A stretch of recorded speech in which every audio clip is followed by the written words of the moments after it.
Oke, gua masukin semua ya. Ya. Sip. Admit all. Terus.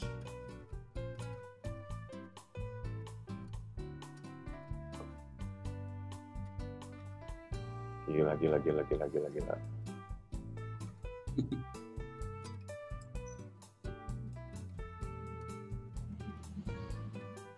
Dari nama-namanya kenal semua.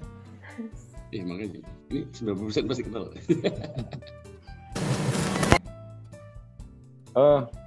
Kita mulai, Bri. Mbak Yeni. Mohon maaf tadi kita agak telat mulai karena ada sedikit kendala ini dan itu. Jadi kita mulainya jadi jam 4:11. Selamat sore semuanya. Assalamualaikum warahmatullahi wabarakatuh. Untuk kepada teman-teman yang sudah hadir di Nongkrong Virtual Spesial. Kenapa spesial? Karena ini memang ada request khusus dari Haripri dan Mbak Yeni. Jadi karena kebetulan kita dulu temenan juga. Untung dulu kita temenan. Jadi dia bisa. Jadi pada nongkrong virtual kali ini temanya adalah bermain material.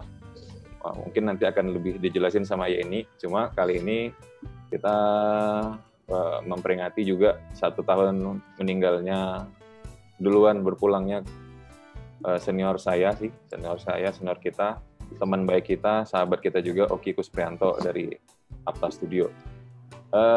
Pada kali ini, pada acara nongkrong virtual kali ini kayaknya lebih ke interpretasi karya Oki ya sebenarnya. Mungkin dari Yeni bisa lanjut ngejelasin, Mbak Yeni, silakan. Oh ya, sebelum mulai ya, untuk teman-teman yang lain selain pembicara dan moderator, mohon videonya di off-kan aja dulu. Nanti kalau memang ada sesi tanya jawab, nanti akan ada sesi tanya jawab dan nanti boleh kok videonya dinyalain lagi untuk biar internetnya lancar jaya. Gitu. Sip. Terima kasih banyak. Silakan Mbak Yeni. Oke, selamat sore. Nama saya Yeni Gunawan. Saya teman Oki di angkatan yang sama di waktu kuliah arsitektur di Universitas Parahyangan. Hari ini pada saat tahun kemarin saya sebenarnya sudah sedang dalam pembicaraan diskusi untuk membuat satu program bersama gitu ya tentang pembelajaran arsitektur sebenarnya dengan Oki. Lalu terjadi hal-hal yang tidak diinginkan. Nah, karena itu kemudian saya sama Pri sama Studio Apta yang lain berpikiran untuk kita ingin menularkan pemikiran kreatif Oki ya ke generasi arsitek muda yang akan datang. Nah, karena itu dalam kesempatan ini saya menawarkan kalau ada kemungkinan skripsi dengan objek karya-karya Oki. Dengan begitu ada eksplorasi yang lebih dalam tentang karya-karya Oki, baik itu prosesnya maupun produknya. Nah, skripsinya ada 5 orang sebenarnya, tetapi ada 5 orang yang mengambil objek karya Oki, tapi yang terkait dengan material, yang terkait dengan bermain-main dengan material ini itu Josephine Livina dan Stefan Antonio. Jadi mungkin tanpa panjang lebar lagi, mungkin saya persilahkan kembalikan ke Perlindungan untuk memulai acara presentasinya. Oke, terima kasih Mbak Yeni. Berarti ini interpretasi karyanya Oki, tapi deskripsi gitu ya, anak-anak teman-teman di Unpar ya, Unpar ya. Iya, deskripsi. Ya, skripsi ya. Untuk Mas Ari, mau ada yang mau disampaikan dulu sekarang atau nanti? Nanti aja. Nanti aja. Biar anak-anak dulu ya. Oke, biar yang muda dulu ya, Pri ya. Tolong yang muda dulu, yang tua-tua agak ke belakang dikit. Oke, kita ambil judul namanya bermain material. Kemarin kita udah sempat beberapa kali briefing dan ngobrol-ngobrol. Ternyata karyanya Oki ini banyak banyak lebih ke ngulik materialnya banget gitu dan maksimal gitu ya.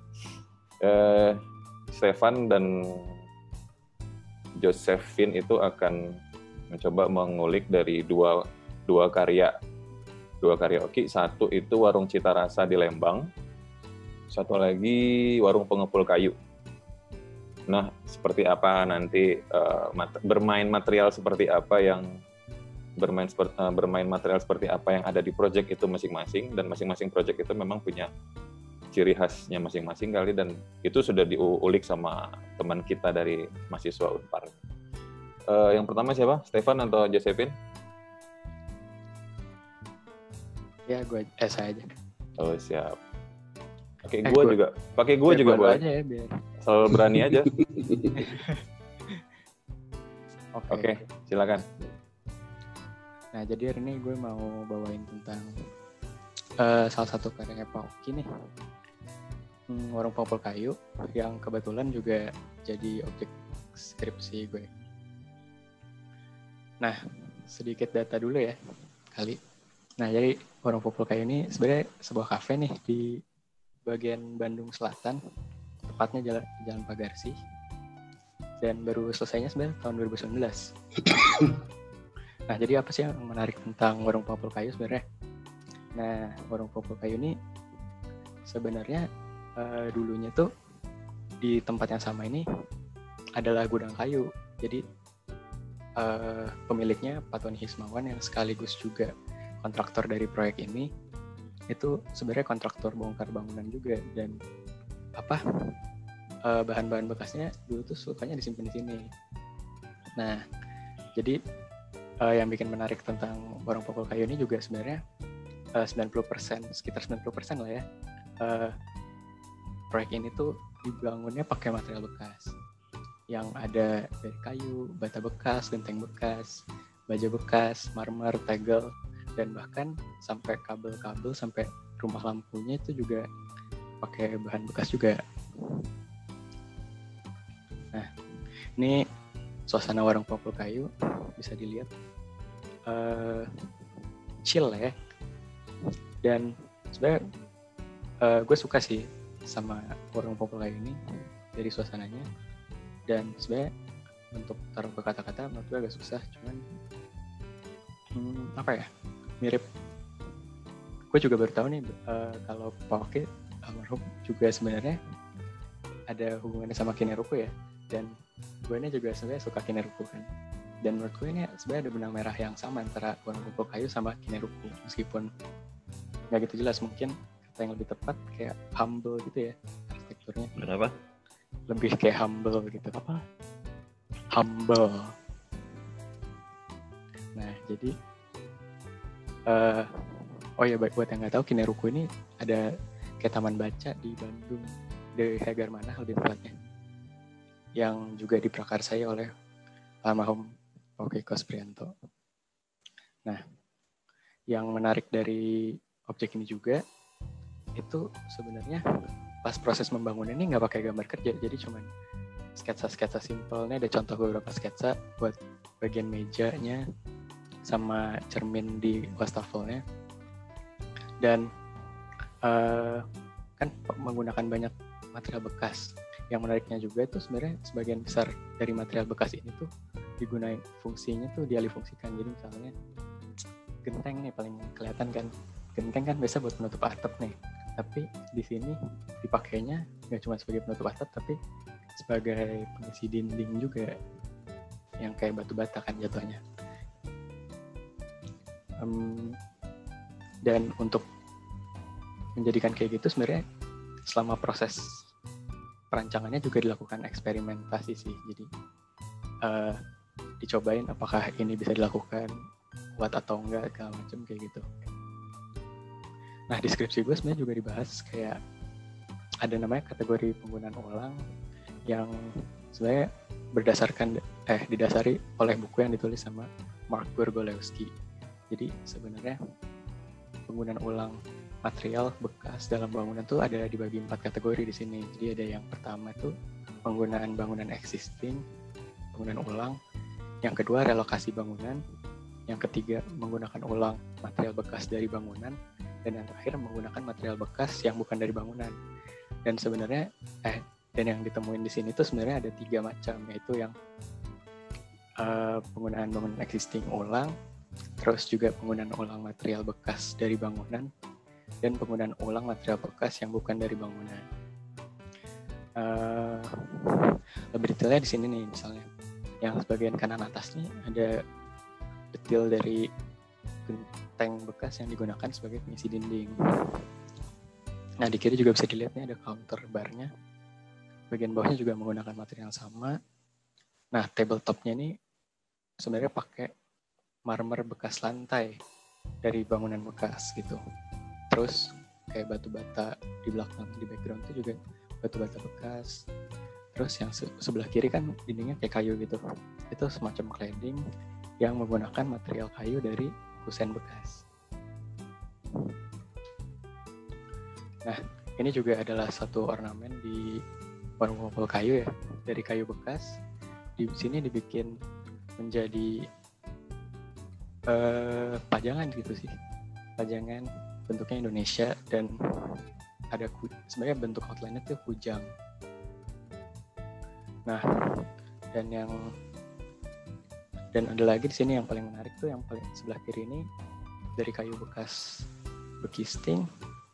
Nah tadinya ini ada cerita menarik, ini yang membutuhkan eksperimentasi sebenarnya.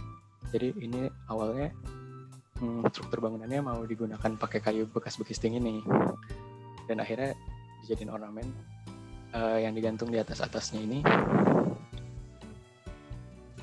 Ya sih gitu.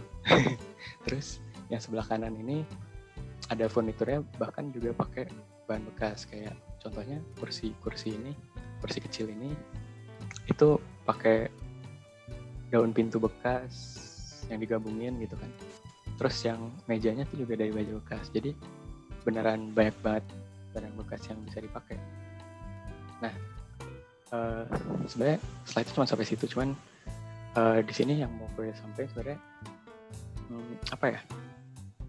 Gue sebenarnya dari melihat objek ini sebenarnya sangat mengadmire Warung Pauki karena sebenarnya karya Warung Popol Kayu ini ya gimana ya, membuka mata gue lah. Maksudnya nggak terpikirkan aja dulu sebelumnya kalau material bekas tuh bisa dipakai seluas ini dengan material apa ya, pokoknya luas banget lah, kayak 90% tuh gimana caranya coba 90% pakai bahan bekas untuk dan dialih fungsikan. Dan menurut gue tuh keren banget.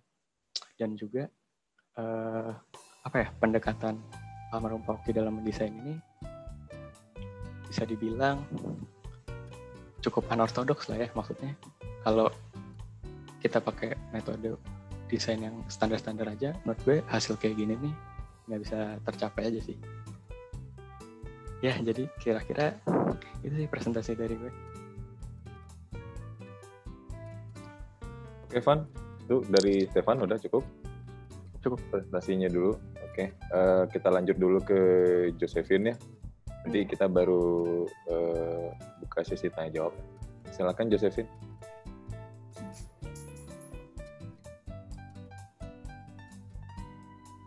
Udah kelihatan?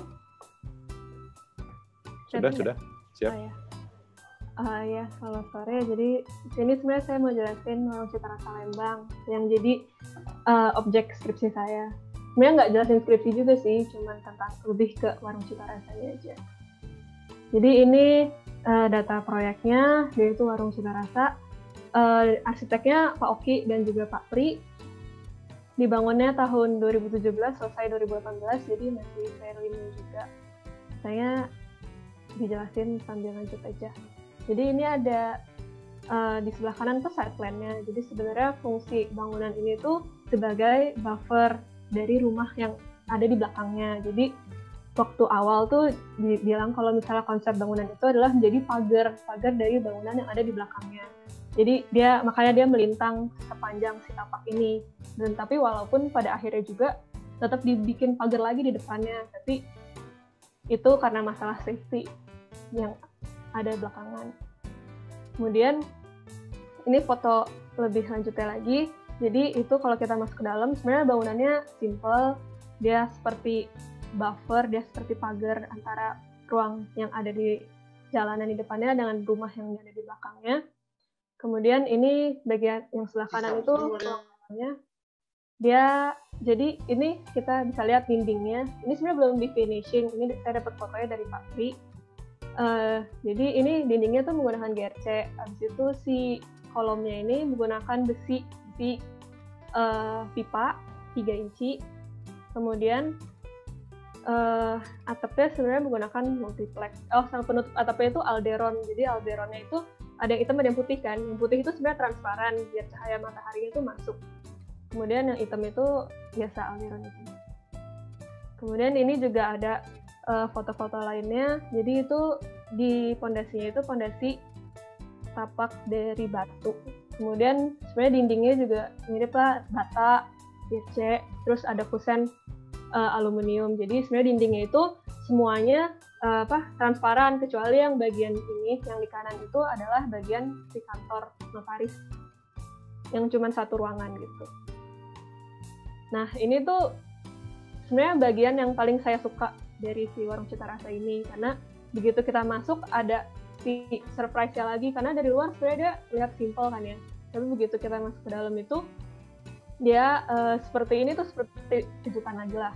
Jadi emang pipe-nya kayu-kayu, terus emang waktu itu saya dijelasin juga pas pertama tuh pengen seperti berada di tengah hutan dan kayak presidennya itu seperti Armor Kopi, kemudian pengen bikin semacam rumah panggung gitu.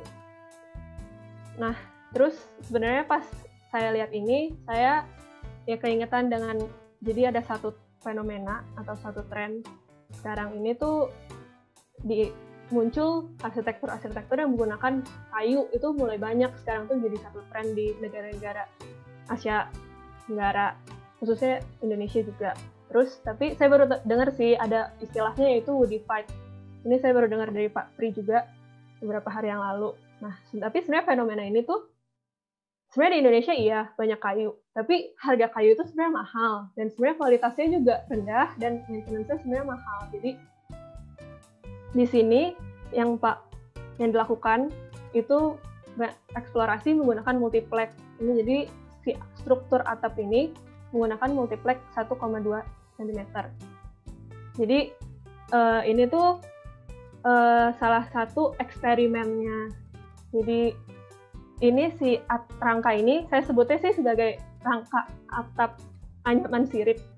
Jadi dia tuh sebenarnya semacam space truss, tapi memang masih ada penopangnya. Kalau kita bisa lihat di sini, ini masih ada penopangnya. Kemudian ini tuh dibikin sebenarnya kontraktornya itu ada dari Pak Jos. Jadi saya lihat ada Pak Jos di sini. Jadi kontraktornya itu Pak Jos sebenarnya juga dulu temannya Pak Oki dan Pak Pri juga di arsitektur Unpar. Nah, di sini sebenarnya proses pembuatannya itu lebih ke slow teknologi yang handcraft dan ya tentu ada imperfeksinya. Jadi di sini tuh itu prosesnya itu prosesnya si potongan kayu ini dibuat di workshop furnitur, dipotong menggunakan gergaji tangan, habis itu dilem, diamplas, habis itu kemudian disusun di side. Nah, disusunnya itu caranya dibangun dulu satu segmen, habis itu diangkat ke atap, habis itu dipasang sisi sebelahnya, habis itu setelah satu pasang lagi sisi di belakangnya gitu. Jadi sebenarnya ketika buat ini awalnya pengennya itu sambungannya itu full menggunakan interlock kayu, jadi nggak menggunakan si reinforcement dari metal ini, cuman karena nggak memungkinkan karena ini handcraft juga.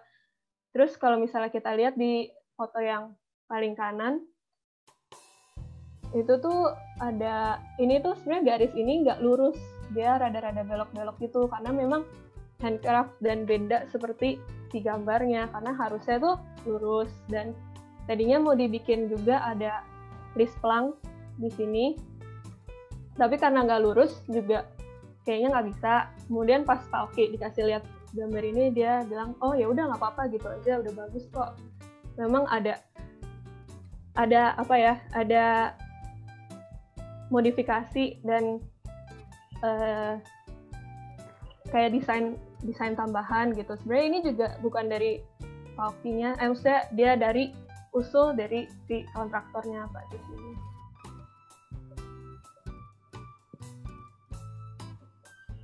Kemudian ini ada foto lainnya pas lagi pembangunannya.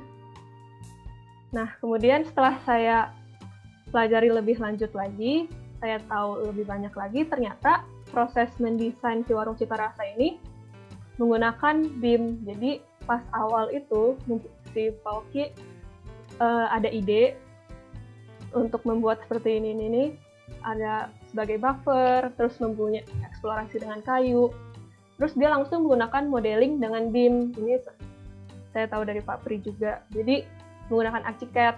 Nah, sebenarnya hal ini tuh sebenarnya menggunakan digital itu emang udah pasti kita pakai sekarang, nggak mungkin kita nggak pakai. Cuman ini yang sebagai teori saya untuk membahas craftsmanship itu, ini bukunya Juhani Palasma, The Thinking Hand. Dia mengatakan kalau misalnya menggunakan komputer itu proses berpikirnya berbeda karena dia terjadi di dunia imaterial dan matematis, dan justru abstrak, berbeda dengan kalau misalnya menggunakan tangan itu dia lebih haptik dan ada hubungan antara pemikiran dan juga bentuk nyata gitu. Jadi kalau misal pakai tangan itu lebih ke sketsa, skematik, kemudian membuat maket, habis itu gambar perspektif, dan hal ini biasanya dilakukan bolak-balik dulu, baru kita bisa menggunakan komputer. Nah, kalau menurut Juhani, ya itu yang tidak bisa hilang sebenarnya pas awal itu. Tapi yang kita lihat di sini berbeda kan. Kemudian ini kalau misalnya teman-teman tahu juga, arsitektur, profesi arsitektur itu kan sebenarnya berawal dari kerajinan atau craft. Makanya dulu tuh master builder, dan gambar kerja itu sebenarnya nggak dipakai sampai setelah masa Renaissance gitu. Terus kalau misalnya kita lihat fenomenanya sekarang, ada terbentuk profesi arsitek dan profesi pembangun. Itu tuh menjadi dua hal kan. Tapi sebenarnya kalau misalnya yang saya bisa pelajari di Warung Cita Rasa ini, dengan proses tadi, itu tuh bisa desain sama build-nya digabung, itu bisa membentuk craftsmanship yang saya sebut di sini kolaboratif craftsmanship. Jadi kalau misalnya di sini pelakunya kan banyak, ada dari APTA, Pak Oki dan Pak Pri, kemudian kontraktornya ada Pak Jos, kemudian yang melaksanakannya sendiri kan ada tukang itu juga sendiri ada tukang batu, ada yang besi dan ada yang kayu.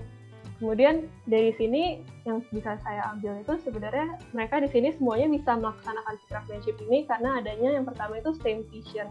Jadi visinya sama. Kayak saya diceritain juga kayak awalnya itu dari Pak Jos juga cerita kalau misalnya ada proyek yang eksperimen coba aja bareng sama saya. Jadi di sini saya lihat salah satu aspek yang bisa membuat ini terjadi ya karena ada hubungan yang kuat antara arsitek dan si kontraktor. Ya, arsitek bisa menggait si pemiliknya dan si kontraktor tuh bisa mengait lebih ke pembangunnya, tukangnya. Kemudian strong communication ya. Communication ini kalau sekarang maksudnya ya bisa lewat WhatsApp. Cuman kayak gambar-gambar yang di atas yang saya taruh itu ada satu gambar kerja dan yang dua gambar sketsa. Jadi ya memang di awalnya nggak ada gambar sketsa, tapi pas begitu proses konstruksi justru lebih banyak gambar sketsa tersebut yang muncul, sketsa sambungan seperti itu.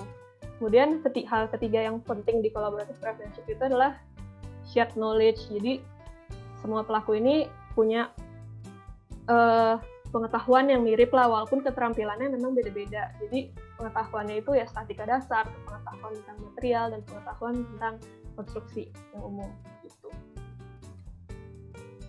Kemudian ini udah jadi slide konklusi saya.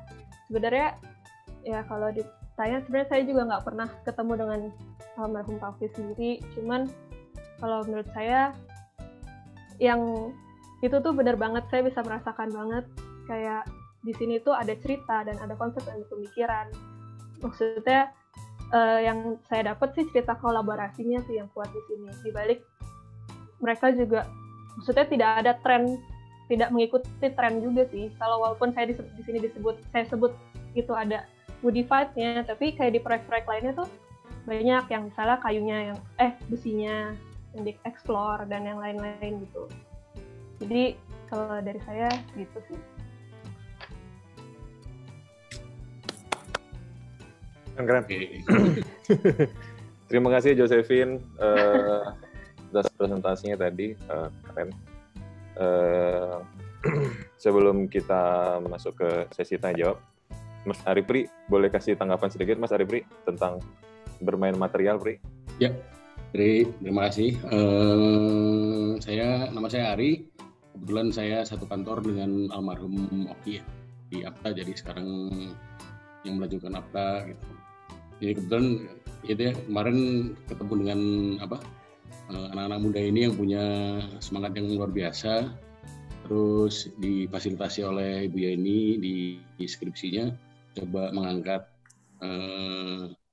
karya-karya yang sudah pernah dilakukan dikerjakan oleh almarhum. Itu saya sangat berterima kasih pertamanya sih, itu apresiasinya. Ya, tadi saya juga lihat presentasinya menarik sekali ya, itu karena itu tadi saya mau nanya sebenarnya apa sih membuat mereka tertarik gitu, tapi ternyata dari presentasi tadi cukup menyenangkan gitu ya,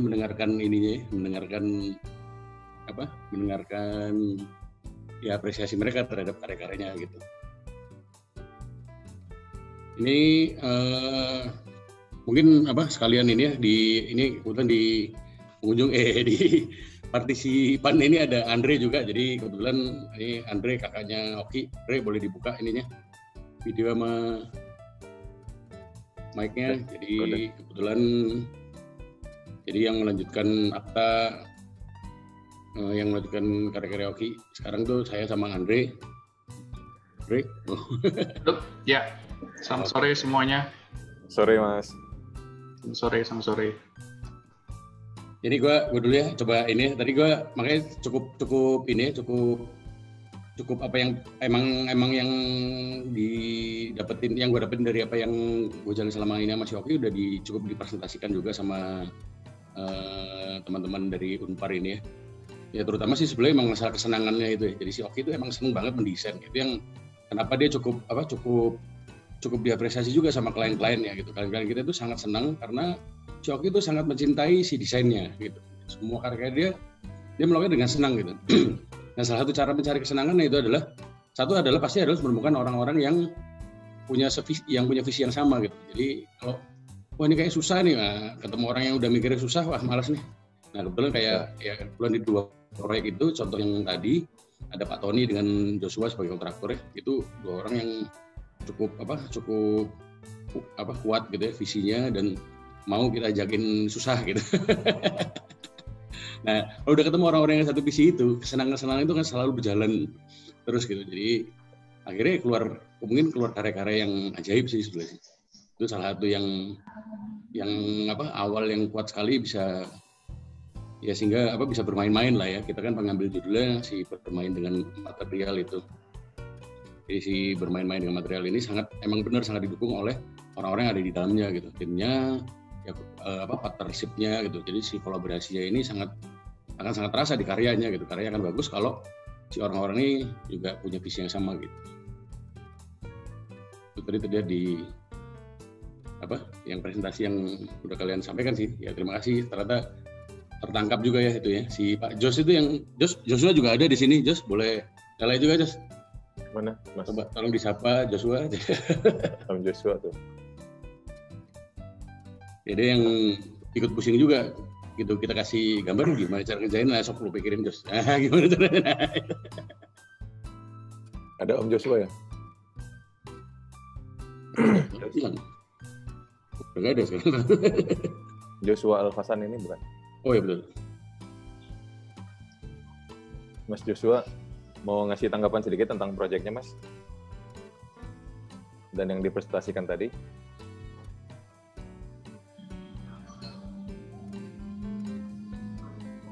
Pendiam, Pri. Soalnya emang itu jadi seperti yang udah ditangkap sama si Josephine tadi ya.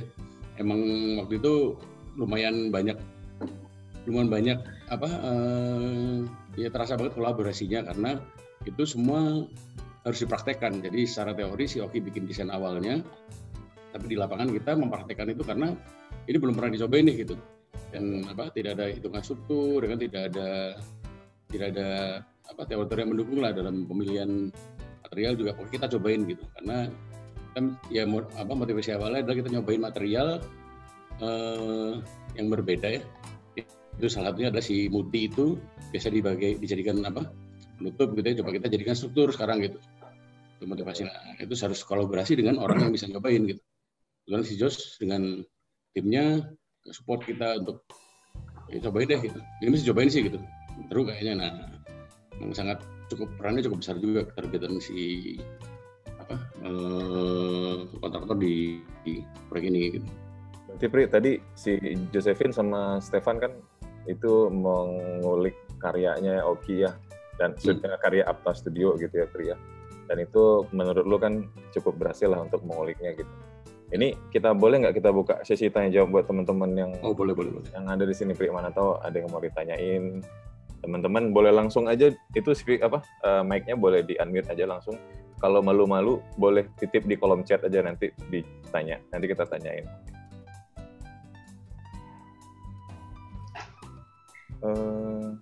Potong serame apa deh? Dipotong serame deh, udah biasa deh. Tapi Pak, mesti kualitas 3 bulannya harus terpantas. Oke Pri, belum ada nih Pri kayaknya, nanya Pri. Aduh, belum ada nanya Pri. Atau mau? Gue yang nanya boleh nggak? Boleh aja sih sebenarnya. Itu ada yang nanya Pri dari Alam Sadikin. Dari Alam Sadikin, gue kayaknya kenal deh nama ini. Kajian tentang craftsmanship atau thinking hand ini kalau menurut Mas Dani Hermawan gimana? Loh, kok ke Dani Hermawan? Oke, terima kasih. Pertanyaan ternyata jadi kolaborasi juga melibatkan teman-teman yang lain. Melibatkan yang lain. Boleh. Kayak lebih pintar teman Dani Hermawan ini kayak lebih jago kayak menjawabnya. Enggak. Ini ada Dani Hermawan segala. Alam, tolong fokus, Lam. Lu ini lagi go public ini. Ya, sebenarnya kajiannya menarik sih dong, yang tentang tadi ya. Karena dia di satu sisi kan prosesnya Oki itu yang diceritain tadi dia menggunakan eksperimentasi material yang mungkin bisa jadi tanpa rencana, dia manual menggambar segala macam. Selanjutnya sih ini ya, kenapa saya nanya Bogel, bukannya bertentangan sih dengan parametriknya, cuman ya pengen tahu juga sih apakah thinking hand ini tetap berjalan di era parametrik ini gitu.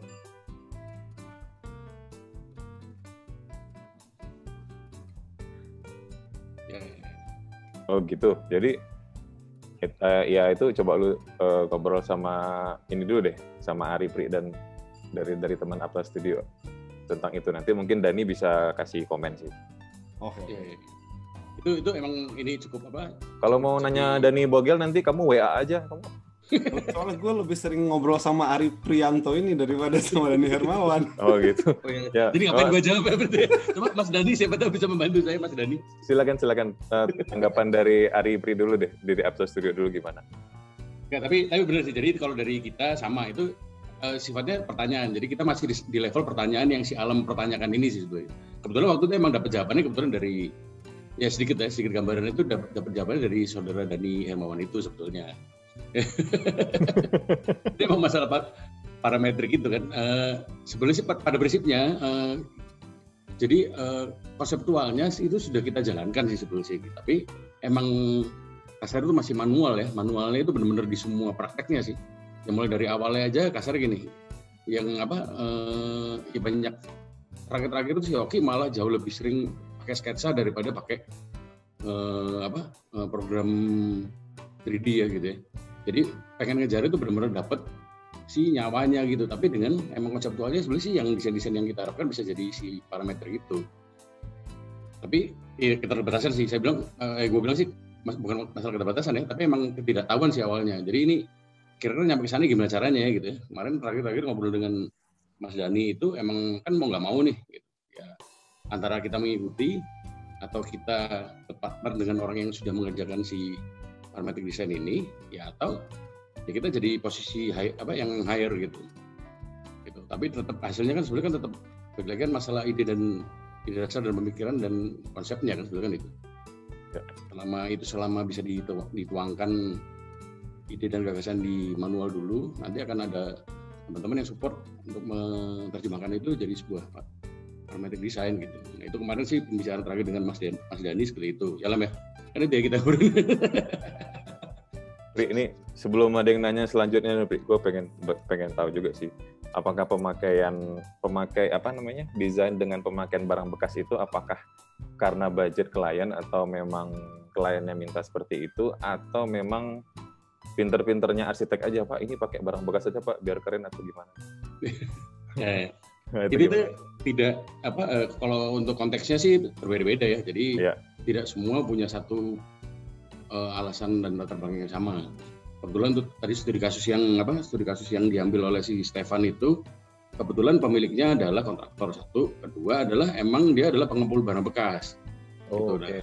Salah satu yang pengen kita biasanya kalau untuk desain itu yang pengen dikeluarkan sama si Oki itu adalah karakter, bukan cuma karakter arsiteknya yang pasti, tapi karakter si pemiliknya, karakter yang punyanya ini benar-benar keluar juga gitu. Salah satu identitas yang dipunyai oleh si Pak Tony itu dia adalah emang orang pengepul kayu, orangnya di daerah. Kebetulan lokasinya juga itu kebetulan di satu daerah, satu jalan itu isinya emang pengepul barang bekas semua. Gitu loh. Jadi memang ngejarnya ke sana gitu, dan ketersediaan barang segala macam itu ternyata malah menjadi jadi ide gagasan kan. Ternyata ini ada ya, bisa ini, ada barang ini ya. Gitu bisa dipakai. Nah, itu case-nya untuk yang warung pengepul kayu seperti itu. Berarti itu ditawarkan dari Apta Studio yang menawarkan gitu ya. Oh, bukan tiba-tiba ujuk-ujuk datang klien, ini tolong dong bikinin dari barang bekas gitu kan kayak. Itu ada juga seperti itu, tapi biasanya juga, itu kita suka alih-alihkan maksudnya tergantung juga kan. Soalnya kalau biasanya orang yang datang ke kita dengan bahasa seperti itu biasanya punya asumsi bahwa kalau pakai barang bekas itu pasti murah, belum tentu. Belum tentu juga. Jadi kalau pakai barang bekas aja biar murah, wah salah Pak kalau mikir kayak gitu. Kalau bekas barangnya Raffi Ahmad mahal Pak. Iya, kecuali bekas jatuh dari jurang, nah itu mungkin. Bekas kebakaran, nah. Ayo teman-teman silakan masih buka kesempatan kalau yang ingin mau bertanya. Ini ada 94 orang di dalam grup di dalam ini acara ini. Boleh Bu, monggo silakan. Oh, saya juga melihat nama Justinus Arditya. Keren banget. Wih. Yang namanya yang saya kenal aja ya. Saya ini ada Pak Undi. Ada siapa lagi nih? Ini tolong kalau yang mau nanya silakan. Kalau enggak nanti saya yang nanya nanti. Ada dari Faisal Rizky, Pri. Untuk proses desain mengolah material barunya itu biasanya berapa lama, Pri? Proses desainnya atau mengolah material barunya itu maksudnya gimana ya? Bisa dijelaskan? Iya, maksudnya gimana nih, Mas Faisal Rizky? Mungkin itu kali ya, mengolah material barunya gitu kali. Pri, itu ada yang bilang Arifri lucu ya. Oh, terima kasih. Siapa dari Pambudi Yoga. Oh my God.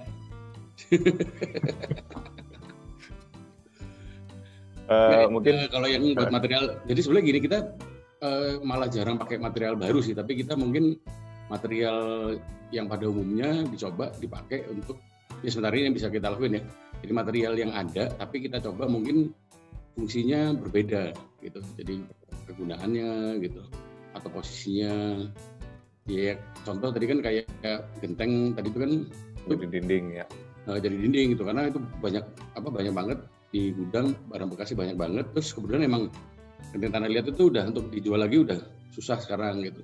Jadi numpuk aja, nah ini aja kita pakai nih. Oh ternyata bisa jadi dinding. Nah kalau nanya itu proses berapa lama mikirin itu, kalau pikiran sih langsung nggak nyampe sehari mau udah langsung jadi gitu. Cuman waktu ketemunya, nah itu yang nggak tahu, masih semedi dulu ya. Semedinya bisa 3 bulan, 4 bulan. Atau dari ini ada tanggapan ya? soal proses kalau mengolah material baru atau craftsmanship sih ya, craftsmanship mungkin Epin juga bisa nambahin nanti yang pertanyaannya ke Dani Bogel dari Alam. Mungkin kalau the thinking hand itu sebenarnya kalau kita lihat dari pemahaman tentang dari Juhani Palasma dan dari Juhani Palasmanya itu craftsmanship tidak terbatas sama manual. Craftsmanship artinya bukan manual, tapi keterampilan tangan orang yang berkoordinasi dengan pikirannya sebenarnya itu. Jadi kalau ada pengetahuan apapun ya, bisa masak, bisa bertukang, bisa menggunakan tools komputer atau gergaji mesin gitu, elektronik, itu juga termasuk craft. Jadi craftsmanship yang dimaksud di sini proses untuk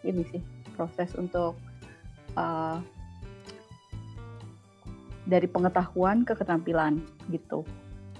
Jadi kalau proses itu yang terkait sama alam. Kalau yang mengolah proses material baru dari bekas ke baru, nggak tahu, mungkin Stefan bisa bantu juga. Itu genteng ketika di warung pengepul kayu ya, kan itu ternyata kayu yang dipakai, kayunya tuh tidak digunakan untuk struktur kan, tidak digunakan untuk struktur dan konstruksi. Mungkin bisa ditambah penjelasannya gitu. Mungkin Epin dulu kali ya.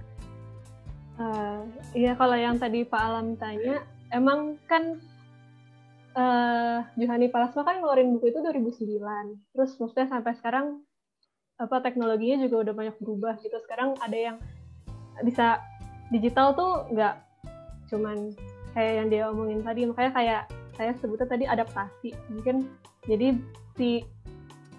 ya sekarang prosesnya kayak gitu. Awalnya justru bisa langsung pakai komputer, cuman ntar di kemudiannya justru lebih banyak sketsanya, mungkin lebih, kalau sekarang masih ke arah yang sambungan. Jadi adaptasi sih kayaknya nggak masalah. Gitu. Oke. Mungkin itu sih. Ini banyak tambahan pertanyaan tentang material bekas. Iya. Dari Dodeka Aswindarto, angkatan 2017 ini, masih muda nih kayaknya. Secara kos bisa lebih murah, berapa persen dari kos standar bangunan? Bisa jadi solusi untuk rumah murah atau tidak? Itu kayak terkait sama yang pertanyaan berikutnya juga sama ya. Pertanyaan berikutnya adalah dari Raymond, pemakaian barang bekas dengan material baru dari segi budget apa beda jauh ya? Mungkin sama. Oke, Bri. Jadi pengalaman sih nanti bisa sharing juga. Sebenarnya kalau pengalaman kita untuk material bekas itu tidak jadi lebih murah, itu udah pasti. Gitu, karena kebetulan yang kita pakai itu ya satu keterbatasan ini ya, jumlah biasanya gitu. Jadi kan bekas ini kan adanya cuma 10 namanya gitu. Kita udah pasang 10 ternyata butuh 12. Nah, itu yang dua susah kan carinya. Nah, jadi akan jadi lebih mahal kan gitu. Nah, akhirnya emang di mana-mana kalau yang jauh lebih murah itu kalau barang-barangnya pabrikan. Yang pabrikasi yang banyak gitu dibuat secara mass production, itu harganya pasti jauh lebih murah kan gitu. Untuk barang bekas ini menjadi lebih murah, enggak, kalau dari kita sih pengalaman sih tidak berbicara seperti itu. Jadi kalau jadi solusi untuk murah, saya pikir enggak juga ya. Belum tentu ya, Pri ya. Belum tentu. Tapi bisa ya, Pri, bisa kan, Pri? Bisa aja sih, Pri ya. Sementara ini sih ya kalau bisa itu karena harusnya kita pernah mencoba, tapi karena kita belum pernah mencoba, ya itu belum pernah. Karena ada barang bekas juga gitu. Ada barang bekas juga yang diperbaiki sedikit, treatmentnya malah lebih sama aja harganya dengan barang baru gitu ya, Pri. Sama ini sih sebenarnya salah satu yang berhubungan dengan perilaku manusianya sih. Perilaku manusianya ini kadang-kadang ada yang bisa menikmati di rumahnya ini barangnya bekas semua gitu ya, kasarnya gitu. Ini pintunya aja nggak sama, begitu masuk pintu sini ke kamar tidur sama ke kamar tidur anak, ke kamar tidur utama beda-beda ukuran pintunya, terus bahannya beda-beda. Nah itu kalau tidak semua orang bisa mendapatkan perilaku yang sama gitu ya. Nah itu juga akhirnya kan jadi kosnya jadi tinggi karena akhirnya dia merasa waduh nggak enak ya, ternyata akhirnya dibongkar lagi, akhirnya pasang baru lagi, akhirnya jadi additional cost karena itu pengalaman sih seperti itu. Jadi belum Ya. menemukan ini akan menjadi satu solusi gitu ya. Oke, Pri. Ini ada yang pertanyaan bagus nih, Pri, dari Gavin Timotius. Saya ingin bertanya mengenai mendesain dengan material bekas. Bagaimana menyinggapi kondisi material bekas yang berbeda-beda, Pri? Yang kayak tadi lu bilang. Misalnya tadi kayak genteng itu mau pakai tuh, ternyata ada beda ukuran, terus pintu ada yang beda ukuran, tuh gimana, Pri? Nah ini sebenarnya kan kita ya bermainnya istilah itu bermain materialnya sebenarnya kan di sini kita memfasilitasi si bendanya ini kan untuk kita coba jadikan fungsi yang baru gitu atau fungsi yang berbeda. Itu emang harus dicari benang merahnya dulu kan kayak ukuran gitu, anggap ya paling gampang kan ukuran gitu. Ukuran kita akan cari pasti rata-rata yang paling sama gitu. Kalau enggak berarti ada adjustment kan gitu. Tapi mungkin malah akan ada pengolahan emang dibiarkan sesuai tampilan akhirnya akan seperti apa adanya barang bekasnya. Nah itu sebuah keputusan desain juga sih. Ini emang dibayarin aja kayak gitu. Ya kayak kayu-kayu kan gitu ya. Kadang-kadang kayu ada bekas codetnya, ada bekas catnya, itu malah juga kan dibiarkan gitu. Ya, itu akhirnya malah jadi malah emang tidak disusun tidak dirapikan gitu, emang dibiarkan tampil apa adanya. Nah itu solusi desainnya malah seperti itu kayaknya. Pri, ini ada pertanyaan dari Atika Basalamah. Material bekas apa yang biasanya yang bisa dipakai lagi dan untuk bangunan apa saja?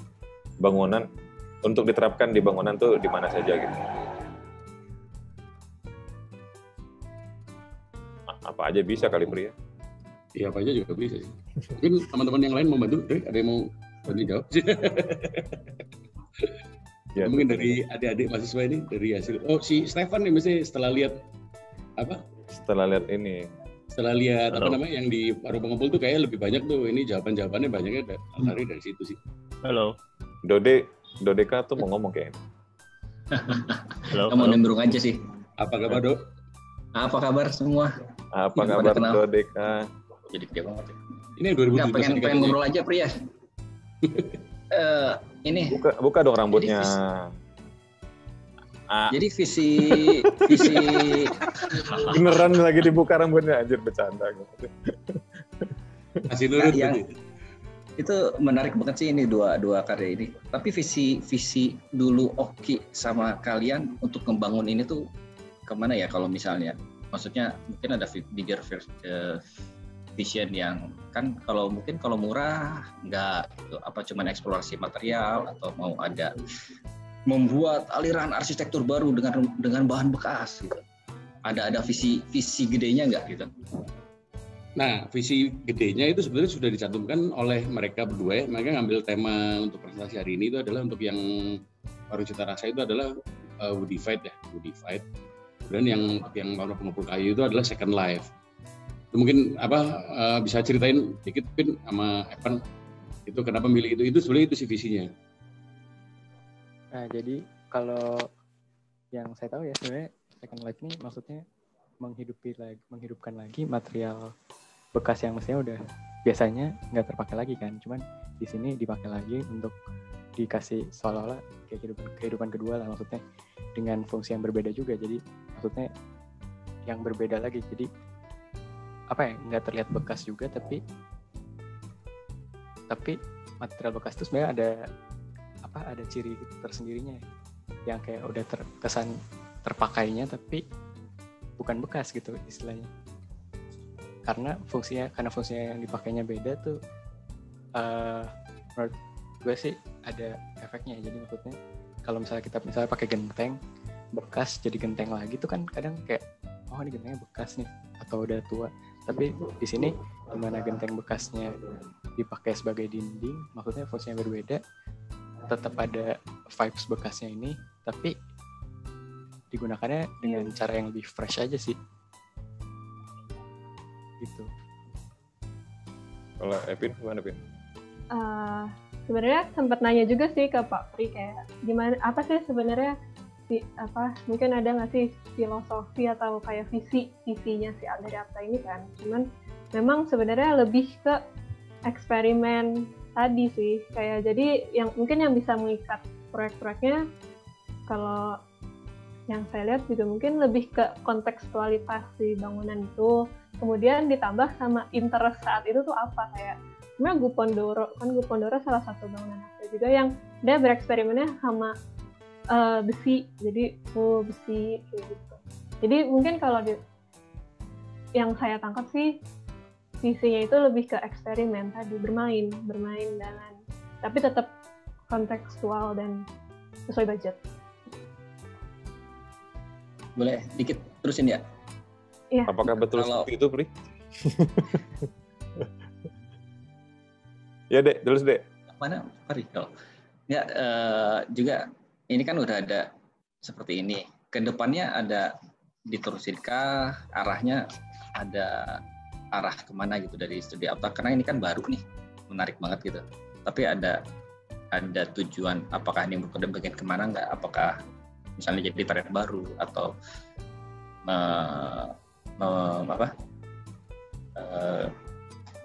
mengolah lagi material baru atau gimana gitu? Mau dikembangin ke arah mana lah intinya? Kan sayang nih kalau ini cuman jadi desain eksplorasi aja nih. Menurut saya sih harus jadi sesuatu yang berdampak di masyarakat sih. Dan peran arsitek ada di situ. Gimana, Fri? Mana sih? Fri? Halo? Kedengaran kah? Hari Pri mana? Pri? Halo? Wah, kabur dia. Si Hari Pri nggak ada nih. Di absen. Wah, lagi ke ini nih. Lagi main biola di Plaza. Mungkin Mas Andre bisa Mas Andre. ini kasih. Ya mungkin karena Pak Ari Pri-nya mendadak menghilang, saya mewakili jawab ya. Iya, Mas. Jadi kalau saya lihat karya-karya adik saya tuh memang dari pertama itu dia punya satu ketertarikan dengan barang-barang bekas bongkaran. Jadi cuma barang-barang bekas bongkaran ini bisa dimanfaatkan buat jadi apa? Nah itu mungkin yang bisa dilihat tingkat kreativitasnya ya, dan juga dari perjalanan perjalanan pekerjaannya sebagai seorang arsitek, dia juga seolah-olah seperti dipertemukan sama orang-orang yang pekerjaannya itu mencintai barang bekas gitu, hidupnya dari barang bekas.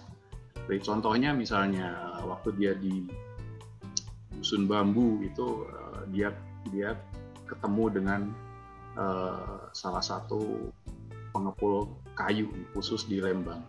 Nah dari situ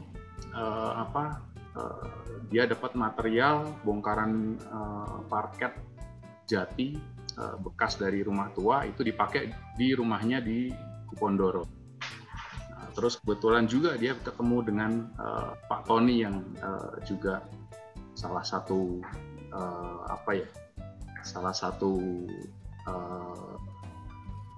pengepul barang bekas yang mungkin paling besar ya di Bandung ya untuk bangunan.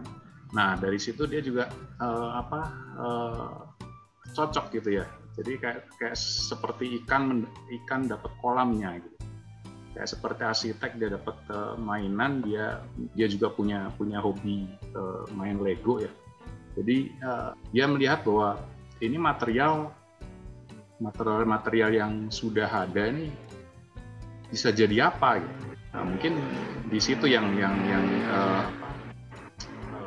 bisa jadi menarik karena selama ini rata-rata untuk proses pembangunan suatu karya arsitektur itu biasanya para kontraktor itu menggunakan barang-barang baru gitu kan, barang-barang produksi industri yang dirakit, dikonstruksi, terus kemudian dibangun sedemikian rupa untuk jadi satu karya arsitektur.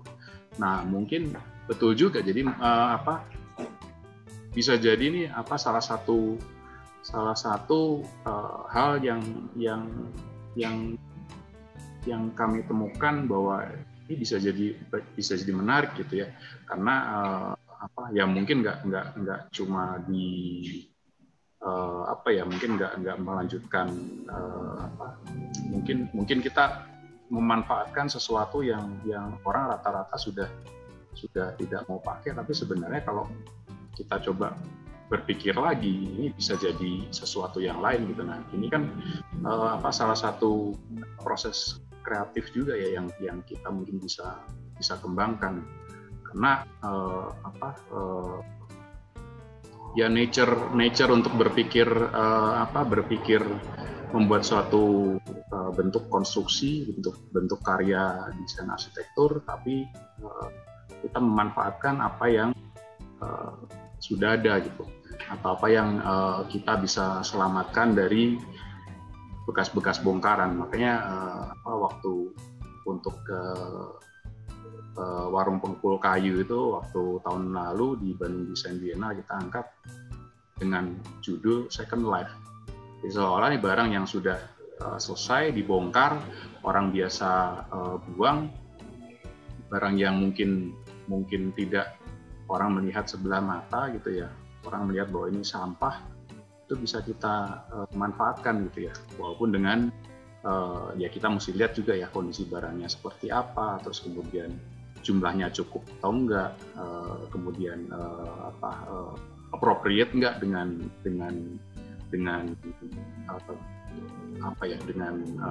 tugas desain yang kita dapat dari klien. Belum tentu juga cocok, kliennya juga cocok gitu ya. Tapi ini menarik gitu. Ini menarik. Terakhir juga Oki juga banyak bekerja untuk grupnya Iger ya. Nah, salah satunya juga ownernya Iger waktu dia konstruksi rumah untuk putrinya yang barusan menikah, itu juga sama, itu dia dapat kayu jati, parket kayu jati bekas bongkaran dari Istora. Nah, ini kan menarik. Jadi waktu saya ke sana lihat barangnya, saya tanya, kayu dari mana nih? Yang dari pengepul kayu yang biasa dipakai oleh grupnya Iger. Dia bilang nih kayu parket kayu jati dari Istora. Wah, saya bilang ini barang bersejarah ini. Ini barang bersejarah, barang yang tidak ada duanya se-Indonesia. Itu bisa di salvage, kondisinya bagus, bisa diserut, terus kemudian dipakai jadi seperti baru lagi. Nah, itu mungkin salah satu hal yang kita bisa kembangkan gitu ya. Jadi di benda-benda ini tuh mungkin ada sejarahnya, ada ceritanya itu tadi. Itu juga bisa jadi cerita yang menarik untuk sebuah karya desain. Jadi mungkin ada plus poinnya ya, ada story-nya bahwa ini barang saya dapat dari rumah ini barang bekas bongkaran rumah tua yang di mana Cipaganti atau di Dago atau di daerah mana, itu menarik. Dan kalau mungkin aku nggak tahu ya yang tadi presentasi untuk yang warung pengepul kayu ya, lihat gudangnya Pak Tony ya, kalau memang memang orang terbiasa untuk lihat satu barang terus kemudian ini barang bisa dijadiin apa, begitu main ke gudangnya Pak Tony itu kayak nemuin satu harta karun gitu, tempat harta karun, satu gudang, berbagai macam gudang, satu gudang isinya besi, satu gudang isinya kayu, satu gudang isinya marmer, ada yang isinya blok-blok PVC, kabel listrik, semuanya ada. Itu asik banget gitu buat jadi sesuatu yang dipikirin untuk jadi sesuatu yang kita bisa bikin gitu. Ya mungkin sih itu ya yang sharing yang dari proses exhibition Second Life gitu. Dan menurut saya itu salah satu kekuatan dari Oki gitu ya, dan cukup banyak karya-karyanya dia yang memanfaatkan barang-barang bekas ini dan jadinya menarik. Ya mungkin itu sih yang bisa saya share. Hobi ngumpulin. Thank you Mas. Berarti emang dari dulu sudah hobi ngumpulin ya Mas ya, untuk ngumpulin barang-barang. Hobi ngumpulin, betul. Barang-barang di bekas. Di Gupon aja tuh masih ada satu kebiok Jawa, dia masih belum pakai itu di atas. Nggak tahu kenapa dia beli, dia bilang wah ini saya pengen punya kebiok Jawa. Dia beli dulu tapi untuk apa juga belum tahu. Mungkin tinggal tunggu momennya yang pas. Barang itu tahu-tahu bisa jadi sesuatu. Benar-benar. Minimal sebuah sampah bisa lebih bernilai kali ya di tangan Oki kali. Ya, saya pikir salah satu ya betul. Bisa dijadikan rujukan juga sih buat teman-teman kalau misalnya ada yang ingin mencoba seperti ini. Thank you Mas. Sama-sama. Ada lagi yang bertanya nih, sebenarnya ada, nanti boleh siapapun yang jawab ya Pri ya. Iya. Sebentar. Ini nanti ada pertanyaan buat Dani Bogel, tapi nanti kita skip dulu ya, sebentar ya. Dari Mbak harus bikin satu sesi khusus buat Dani Bogel nih. NBA dari Mbak Kris nih, dari Mbak Kristianti Suharjono. Mbak Kris ini angkatan 99 yang dulu kuliahnya ngulang A, coba. Itu ini aja. Intermezzo. Jadi pertanyaannya adalah, dari sekian banyak karya Oki, karya mana yang paling unik, yang Oki banget, bisa dari proses desain ataupun karya jadinya? Apakah permainan material ini memang merupakan conscious effort yang dilakukan dalam tiap proses desain atau tergantung konteks atau situasi yang ada? Ya, ini pertanyaan yang paling sering dipertanyakan sebelum ini. Salah satu motivasi kita untuk kemarin mensupport mahasiswa-mahasiswanya Bu Yeni ini untuk ngambil topik skripsinya adalah karya si Oki. Karena emang selama ini orang pertanyaannya selalu itu, dan si Oki selalu bilang bahwa kita itu tidak punya identitas memang, gitu loh. Semuanya tergantung dari konteks.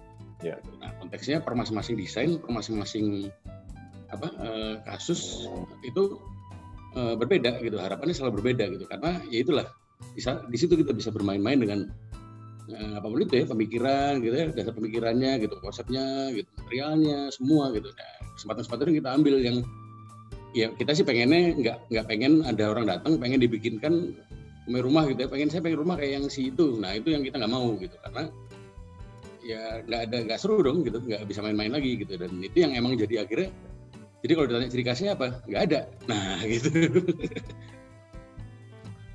Ya, itu emang pertanyaan itu sih yang paling sering dipertanyakan gitu. Ada yang bilang, itu kamu stylenya apa? Gue stylenya Apta banget deh gitu ya. Nggak ada gitu Pri ya?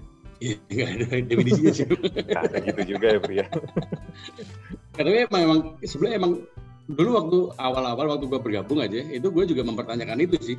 Gitu loh, dan itu akhirnya tidak dijawab dengan kata-kata, tapi dijawab dengan, kan waktu kita berprosesnya itu emang wah seru juga ya, ternyata yang proyek ini bisa pakai ini atau pakai metode perancangannya seperti ini gitu. Atau ini konsepnya berbeda karena ini itu satu, kalau itu ini basicnya dari material nih momennya, karena si orangnya udah punya material ini duluan.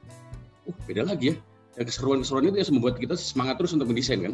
Kalau udah copy paste kan ya kadang-kadang males gitu. Aduh, ini lagi gitu. Tapi begitu dapat beda ya ternyata gitu ya.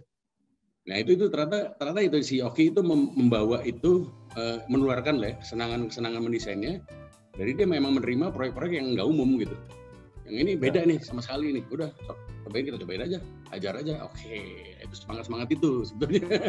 Yang kebetulan itu yang kemarin pengen coba kita tularkan ke teman-teman mahasiswa arsitektur Unpar ini yang lagi skripsi ini, karena dia bilang emang dari kalian, dari karya-karya yang kalian ambil sebagai studi kasus ini, kebetulan ada 5 ya kemarin ya, 5 itu beda-beda semua kan, itu aja beda-beda gitu. Kira-kira apa, sudut pandangnya berbeda kan, interpretasinya pasti berbeda gitu ya. Kebetulan ini 2 ambil yang paling mendekati aja gitu. Tiap project pasti berbeda ya Pri ya, masalahnya Pri. Betul. Benar Pri ya. Iya. Aduh, gue ngomongin arsitektur gini, di semuanya isinya arsitek ini, takut gue anjir. Ini sakti-sakti. Pri, ini ada tanggapan, ada yang sakti lagi nih. Pri, ada tanggapan sedikit dari Undi Gunawan. Ini suhu. Suhu ini. Ada kata lain yang lebih baik nggak daripada kata bekas? Kenapa tidak dibilang material saja? Mungkin Bu Yeni bisa membantu menjawab itu. Itu lawan sparring partner itu kalau untuk Pak Undi. Iya, Yan, langsung gue aja lah ya. Ya Aduh, mungkin belum. kata-kata belum ya. Belum. Ya, bermain material, mungkin material aja lah kita bilang material. Kan memang itu memang bekas bongkaran dari mana kan, jadi memang material bekas. Atau mungkin harus lengkap gitu, material bekas mana gitu. Jadi Pri harus lengkap Pri, bilangnya Pri. mungkin sebenarnya malah motivasinya Ya, adalah ya Mas Undi, ntar dicari tuh sama Yeni. Yeni. Bisa dipakai lagi kan? Ya kan langsung iya. Benda itu kan langsung dipakai lagi. Jadi mungkin emang bukan dibilang bekas kan. Itu dipakai. Berarti bukan bekas gitu. Jadi material aja gitu. Kali ya. Kalau kata ini ada yang bilang penggantinya mantan aja katanya. Dari sekretariat YI Jabar. Gue curiga ini orangnya gue tahu nih kayaknya. Siapa ini? Sekretariat YI Jabar. Pak Undi mau ngasih tanggapan Pak Undi tentang material bekas dan ini? Sebenarnya iseng aja, cuma mau kangen-kangenan. Asik. Emang itu tujuannya caranya. Tapi ya maksudnya ya with all due respect gitu ya terhadap ya Oki gitu mau ya jangan, maksudnya saya ada kekhawatiran jangan sampai kita mengerdilkan semangatnya gitu. dengan membrand arsitektur si ini apa sih gitu kan, dia arsitektur material bekas gitu. Ya saya with all due respect saya agak menyayangkan meskipun itu memudahkan untuk publik, yes pasti gitu ya. Tapi kan kalau kita ya bekas itu sendiri kan levelnya bisa macam-macam ya, dari bekas potong gitu yang sampai paling pragmatis maupun sampai metaforik gitu ya, karena dia bekas karena punya memori, karena punya ya segala macam kenangan atau makna gitu ya, atau hantu-hantunya juga kan nempel juga di material gitu. Ya, bekas itu sendiri punya range yang tadi Pak Didit bilang relatif, tapi sebenarnya ya multidimensional. Ya. Tapi kan ya itu semangatnya kan kalau payung besarnya kan sustainability. Yes, benar. Ya, ketika kita rethink sesuatu, kita reduce sesuatu, kita repurpose sesuatu, reuse sesuatu, recycling dan ya ada hal yang semangat yang lebih besar gitu dari apa yang pernah dilakukan Oki. Jadi ya itu aja ada nggak sih gitu yang sebelum bergulir makin bergulir ya, namanya kan juga retorika arsitektur ya. Arsitekturnya Oki apa sih? Arsitektur material bekas gitu. Ya itu kalau disamber publikasi atau sosial media apa segala macam ya itu kan bisa bergulir dengan seperti itu dan menempel. Saya ya selain kangen-kangenan cuma ganggu aja gitu sebenarnya. Terima kasih atas gangguannya. Terima kasih Pak Undi. Ini karena Pak Undi kangen-kangenan dan mau ganggu, gue manggil Mas Didit aja nih. Itu Mas Didit. Revaluing something gitu ya, revaluing material. Gitu. Ya, Mas Didit mungkin lebih baik. Itu aja dari saya. Oke. Nah, itu ada tanggapan dari Mas Didit tuh. Gue panggil yang lebih tua ya. Waduh. Ada Andre saya kalau ini lawannya sama Andre kan satu angkatan ya kan. Ini popo angkatan nih. Ntar lagi kita rapat kemah ntar ini. Iya, nyambung sih Pak Undi ya. Maksudnya kalau saya sih mungkin itu tadi kata pembacaan baru material kayaknya lebih ini ya untuk karya-karya almarhum Oki itu sebenarnya lebih masuk gitu dibandingkan kita menyebutkan yang tadi Pak Undi bilang kata bekas itu kan dalam tanda kutip agak-agak ya bisa membawa berbagai konotasi gitu, bisa negatif bisa positif gitu. Tapi kalau misalnya kita sebut new readings gitu kan, jadi lebih keren gitu kan, the new readings of materials lah misalnya gitu, udah langsung jadi jurnal ya gitu kan. Ya nggak Pak Ari? New normal berarti. New normal. New normal. Iya. Oh gitu Dit. Thank you, Dit. Sip, sama-sama Pak. Tapi nggak ada yang salah. Pak Kepala Studio Pak. Cuma iseng Asik. aja. Ini kepada swasta yang bawa toa, tolong dikumpulkan di koordinator swasta ya. Itu ada ketua kemah di situ tuh. Nah, itu saya mau sapa dulu tuh. Dari Sekretariat IAI Jawa Barat. Itu Bugar bukan? Itu dia tuh. Iya betul, nggak ada tadi mukanya Pak sih? Bugar tadi ada mukanya Mana Pak tadi. Bugar? Pak Bugar, ini sih kata sambutan dong. Sedikit, Pak Bugar. Halo, teman. Nah, ada kan? Kenapa? Apanya yang ada? Ada Om Bugar. Ugar. Halo Pak Didit. Ugar. Halo Pak. Apa kabar Pak? Pak, ada dari Makassar nih. Apa kabar Iya. Makassar? Ini ada Mbak Bonita loh di sini. Mungkin bisa nanyain juga. Ada senior lagi nih. Ada yang lebih senior nih. Hadir. Waduh. Gawat ini. Gawat ini. Yang dari Australia tuh. Nah, yang dari Australia juga. Long. Mana dia? Ada Yui. Ini sebenarnya Oki ini terkait ini sih ya, sekarang kan lagi gembar-gembar green building. Jadi sebenarnya mau tidak mau penggunaan itu bukan bekas sebenarnya. Dengan recycling itu kan kita mengurangi pembuangan pemotongan pohon dan lain-lain. Jadi ya itu lebih ramah lingkungan. Jadi jangan dibilang bekasnya tadi, setuju kata Undi tadi. Jadi lebih mencintai alam. Oke, Pri. Itu PR buat lu, Pri. Betul. Cari kata-kata harus yang punya benar. istilah baru. Pakai kata bekas new. Oh, baru betul ya. Nanti kalau udah ada kata-kata yang baru, Pri, kita bikin Zoom lagi, Pri. Boleh. Boleh. Ya, mungkin sebenarnya permainannya belum berhenti. Jadi kan permainannya harus sekarang mulai lebih ke definisi berarti kan. Ke kata-katanya, bukan cuma isinya berarti. Gue kebayang kalau Undi yang bikin bukunya karya Oki gimana? Jadi teoritis banget. Itu udah kayak ini kitab suci nanti berarti. Wah, hati-hati dulu sebelum ada Google tuh semua nanya Undi loh. Angkatan gua. Yang ngalahin Google tuh Undi dulu. Ngalahin Iwan Gayo dong, buku pintar. Wah, nian nih. Teman-teman angkatannya boleh ngomong kayak gitu, yang lain nggak boleh. Iya, gua malam-malam ketok pintu cuma nanya buku. Ada bukunya lagi di dia. Lagi dibakar gitu, diperes, diminum gitu ya bukunya. Gar, boleh dong Gar, tanggapan lo Gar untuk almarhum Oki Gar. Oke, ya memang semua juga kagetnya belum hilang ya. Udah Oki terus Mas Ju gitu ya. Kita kehilangan dua orang hebat lah sebenarnya. Tapi yang jelas dari awal kiprahnya juga memang lompatan sih Oki ya. Itu juga yang kenapa sebetulnya kepengurusan, gue ngomong dari IAI aja ya. Yang lain udah bahas di saya tadi. Kenapa di kepengurusan sekarang juga dinamis karena banyak follower Oki juga yang ikut di sini gitu. Jadi IAI Jabar tuh sekarang kepengurusannya banyak angkatan 2000-an sebenarnya.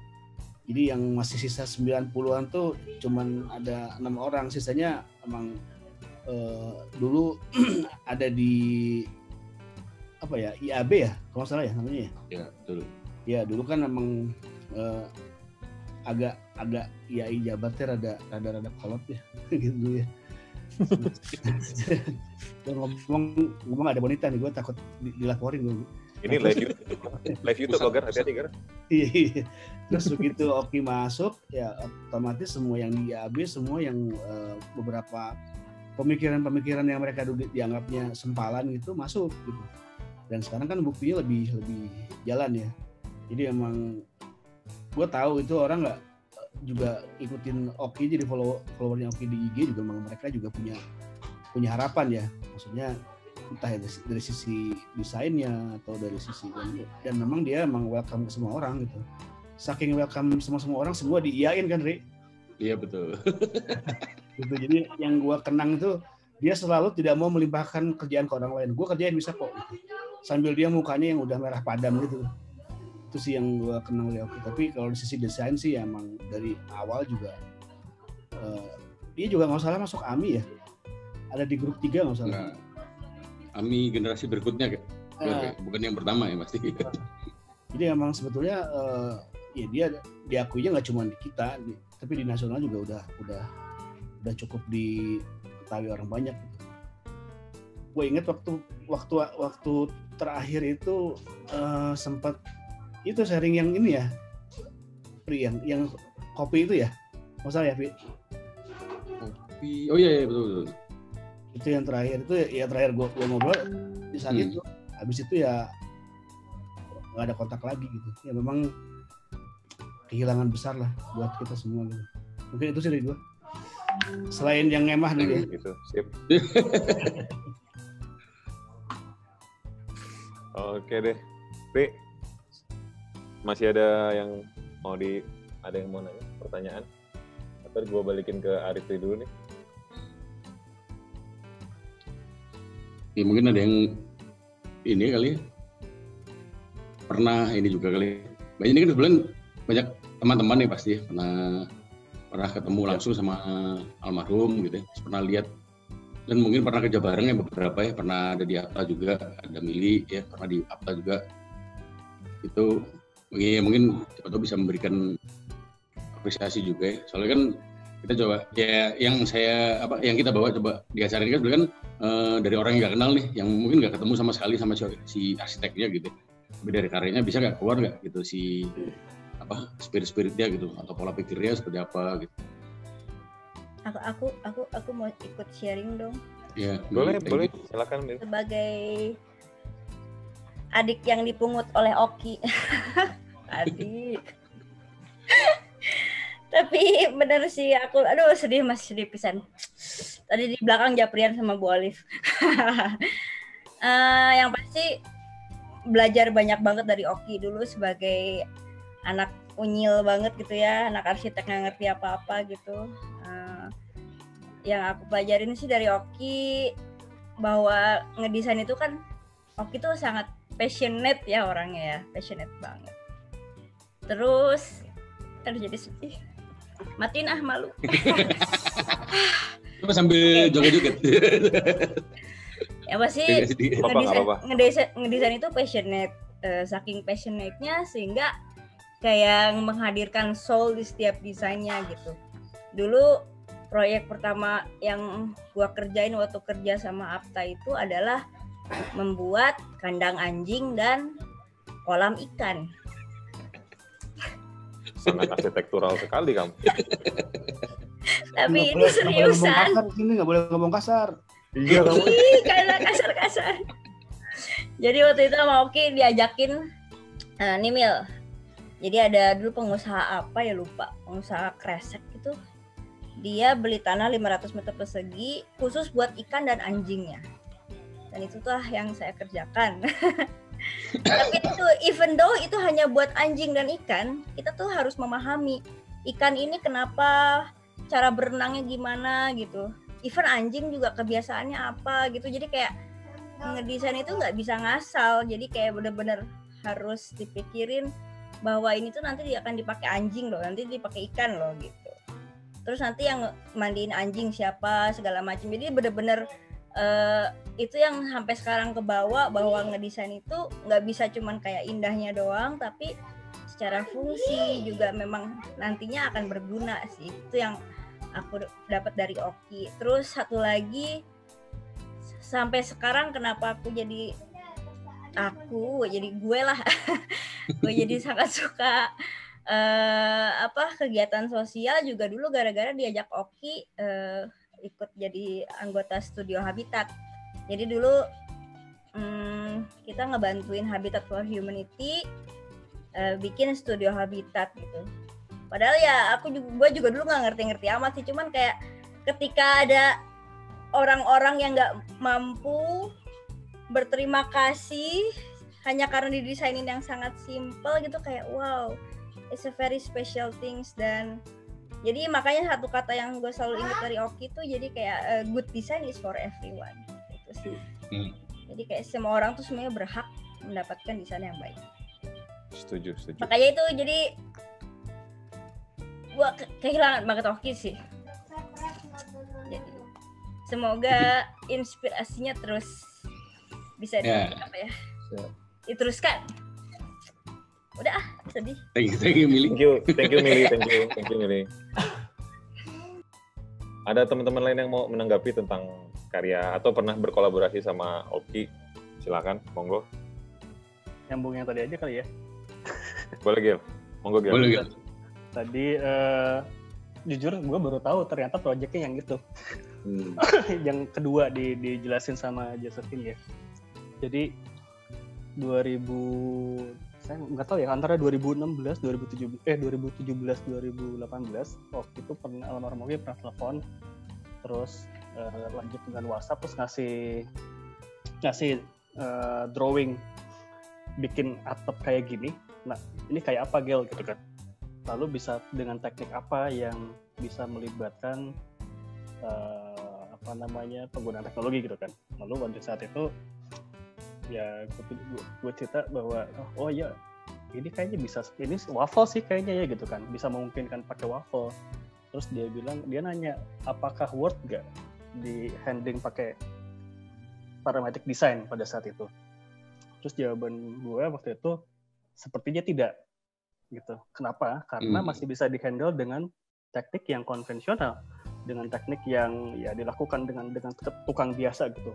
Bahkan tingkat kepresisiannya masih bisa ditolerir gitu kan, karena jaraknya masih which is di 60 cm ke atas gitu kan.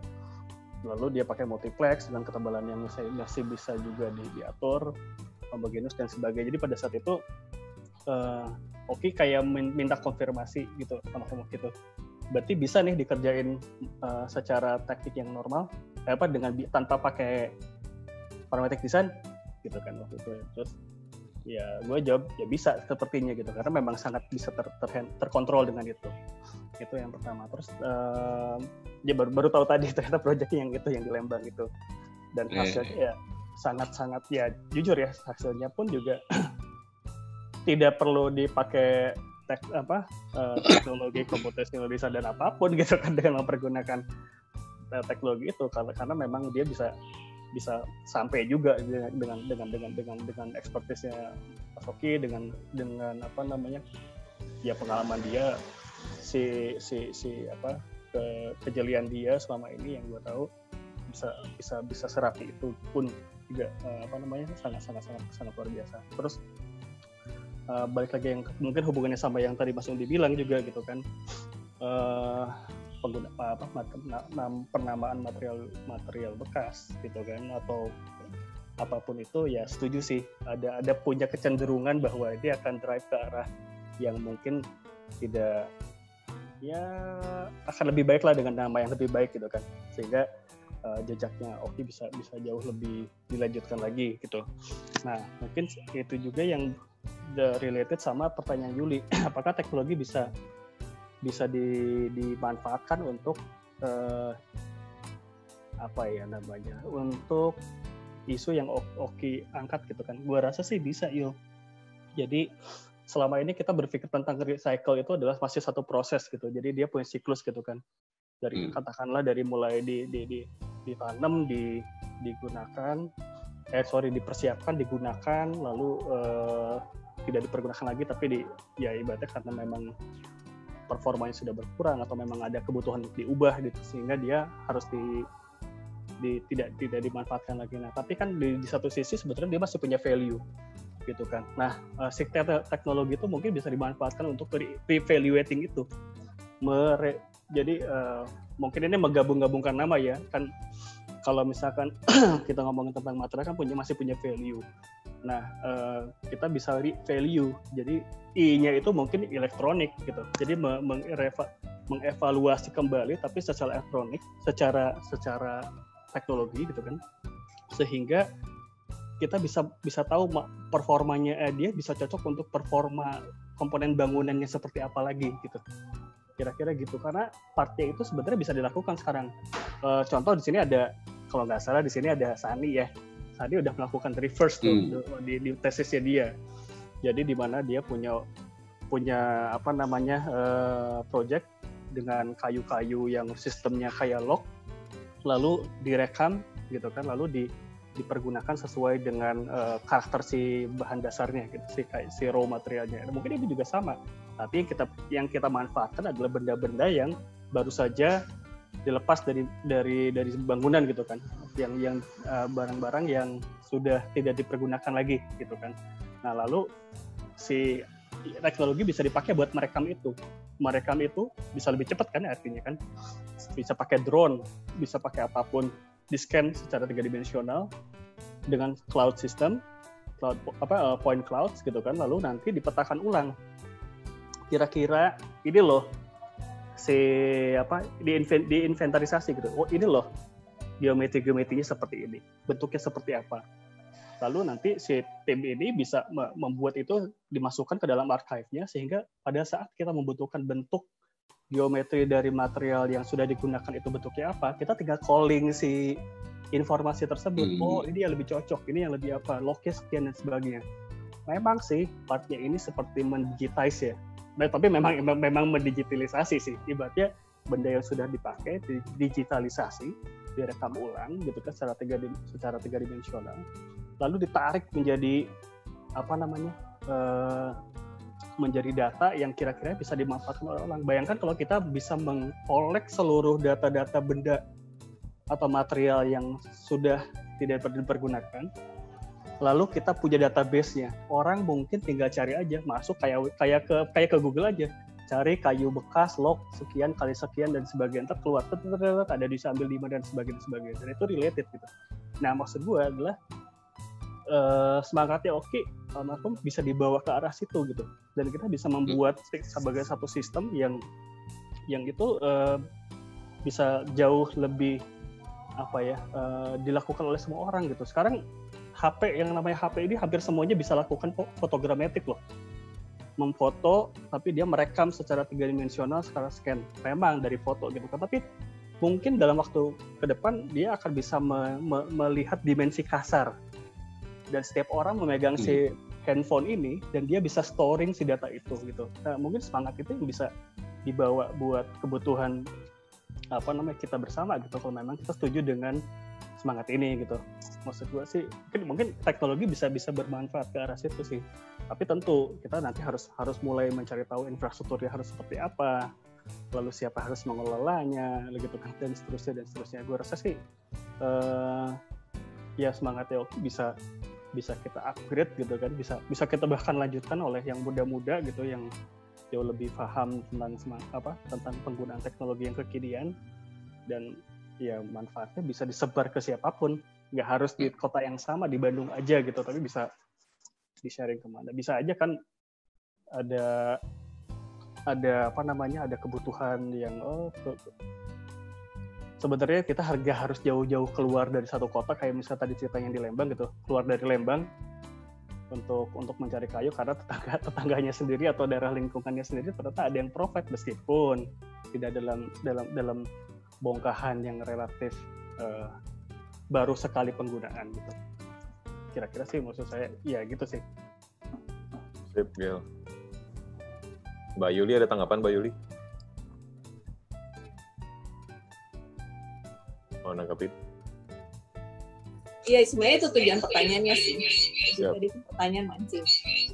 Karena gue tahu Bogel bakal ngomong alasan. Dan gue harus nge-mute dulu handphonenya si Victor, soalnya kalau nggak jadi kayak gini.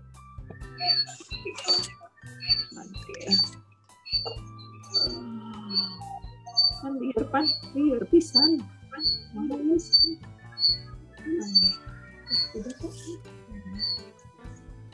Jadi tanggapannya itu tadi sih, kalau menurut gue sih sebenarnya harapannya yang selama ini manual, yang menjadi terlalu artistik. Kalau tadi Dodeka bilang mau membuat menjadi impact yang besar, maka dia tuh harus bisa direplika dengan mudah. Cara mereplikanya pun tentu tetap dengan konteks. Nah, selama ini kan kita kenal metode pakai 3D warehouse kalau anak-anak misalnya. Kalau kita bisa punya database big data semacam itu, yang bisa di crowdsourcing kan, kenapa enggak? Gitu. Ayo, ya lanjutkan. Ada ketua IA ini mungkin bisa jadi program. Bangga. Thank you. Lanjutkan, Gel. PR bareng-bareng lah. Kan kamu bapak parametrik Indonesia. Fitnah. Iya, nggak apa-apa lah, Gel. Harus ada mulai, Gel. Pri, ternyata ada pertanyaan dari live streaming YouTube, Pri. Oh ya? Iya, dari Paul Dinardi. Oh. Project mana dari project Oki atau Aptar Studio yang paling sulit, Pri?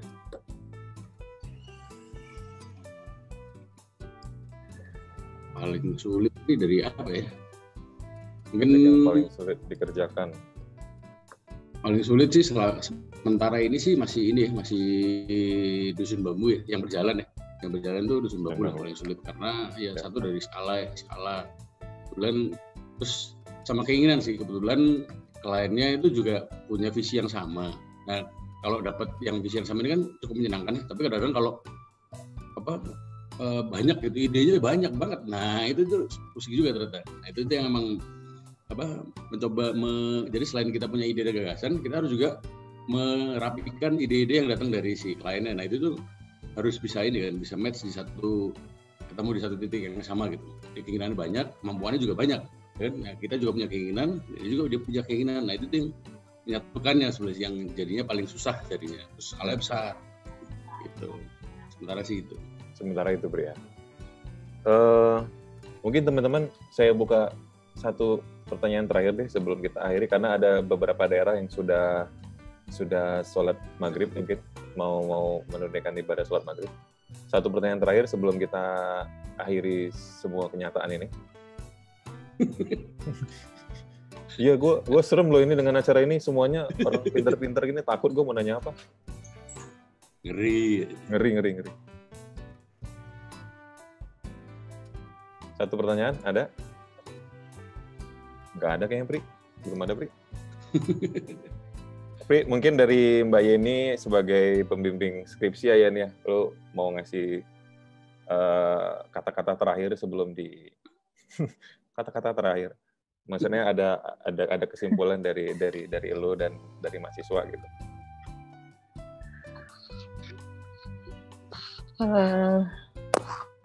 Apa ya? Mungkin bingung. Mungkin ya bingung. Mungkin terima kasih ya atas acaranya dalam rangka mengenang almarhum Oki, 1 tahunnya almarhum Oki, dan saya sih berharap mungkin setelah ini gitu ya, bahan-bahannya mungkin seperti Yuli juga tadi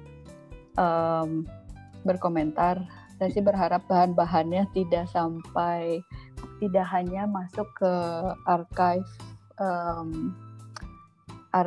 skripsi Unpar aja, tapi bisa ditindaklanjuti untuk bahan-bahan perkembangan di masa depan gitu. Yang mungkin itu juga yang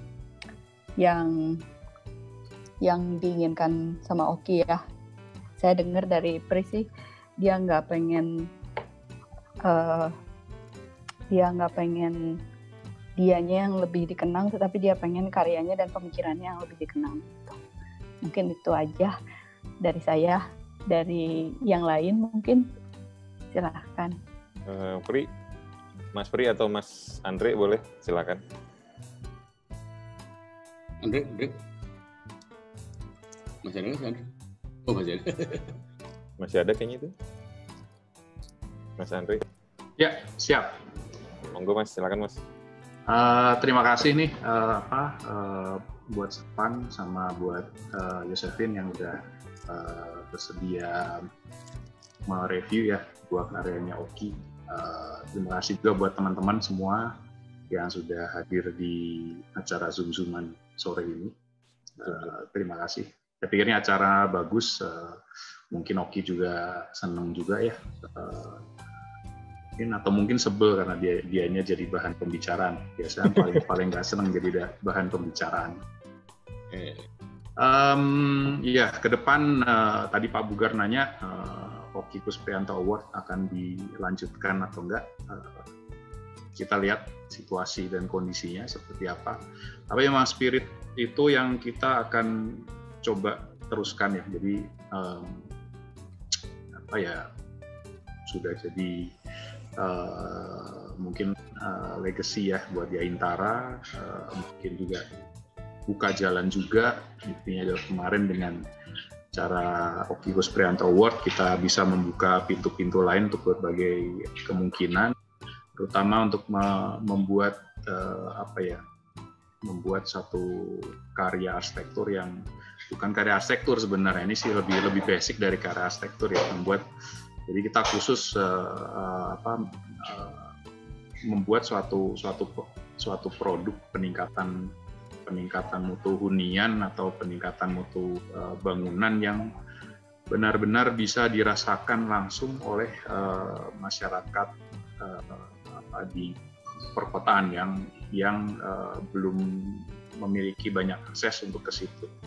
Jadi kita akan coba seterusnya mungkin rumah sehat, mungkin juga kita nanti akan siapa tahu rumah singgah TB-nya nantinya Oki itu adalah mungkin selain dari barang bekas ya. Jadi di Apta sendiri, mungkin di Oki sendiri itu ya. Jadi kadang-kadang dia dalam setiap tahun itu tuh paling tidak tuh dia selalu menerima proyek pro bono.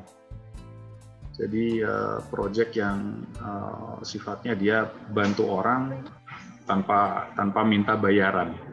Ya entah itu mungkin temannya sendiri atau mungkin orang yang ditemui lewat Yaintara, mungkin orang yang ditemui lewat Studio Habitat, macam-macam. Tapi saya lihat ini juga ada salah satu elemen yang mungkin kita perlu kembangkan, karena ini juga jadi salah satu bahan diskusi saya juga dengan Pak Ruli di Yaintara, bahwa kadang-kadang kalau kita terus-menerus berpraktek secara profesional, ya memang kita memang membutuhkan materi gitu ya, dan biaya untuk mendesain satu karya arsitektur itu bisa dibilang juga tidak murah. Nah, kadang-kadang kita membutuhkan penyeimbang.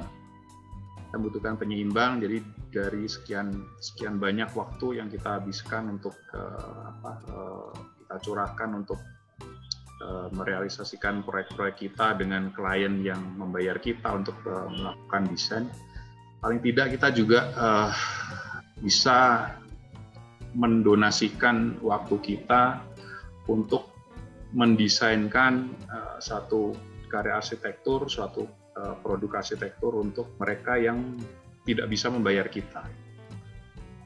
Dan ini banyak sekali. Belum tentu karya arsitektur itu kita lihat dari segi detailingnya, dari segi tampaknya, dari segi bangunannya benar-benar bangunannya itu cantik, bangunannya itu instagramable. Tapi kalau kita lihat karya arsitektur itu, kalau kita bantu untuk mereka yang benar-benar membutuhkan gitu ya, anggaplah misalnya orang yang tadinya punya rumah, terus rumahnya guguk, terus kemudian kita bantu, kita bisa buatkan desainnya menjadi paling nggak upgrade gitu ya, rumahnya kering, misalnya tadi tidur tumpuk-tumpukan, masing-masing punya tempat tidur sendiri.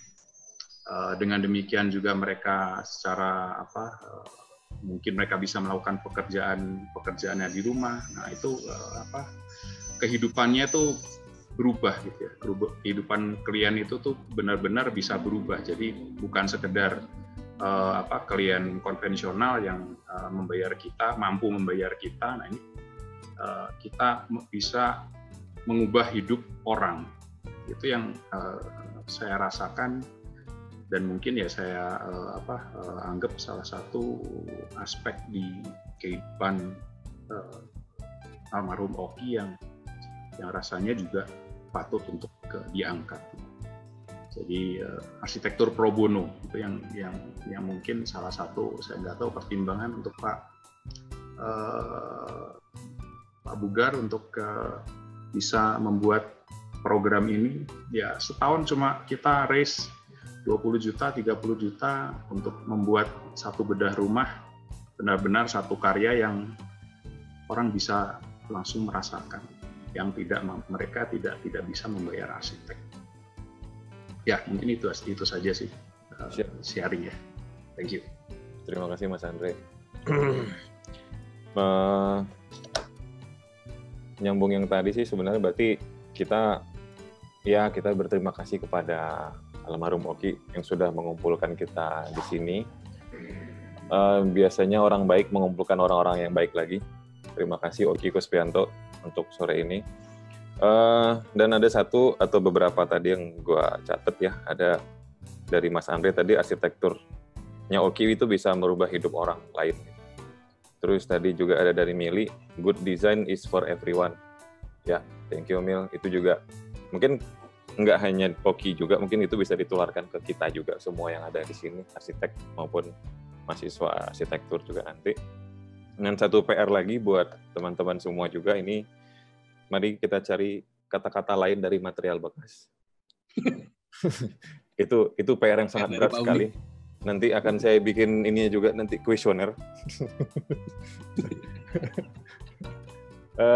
Terima kasih teman-teman. Pri ada kata terakhir sebelum ini sebelum kita tutup? Ya pasti terima kasih semua. Ini teman-teman yang udah ada di sini. Ini saya yakin awal acara ini sebenarnya pengen berbagi racun lah sebenarnya ke adik-adik sih, pertama mahasiswa itu supaya tempat bagi untuk lebih menyenangi di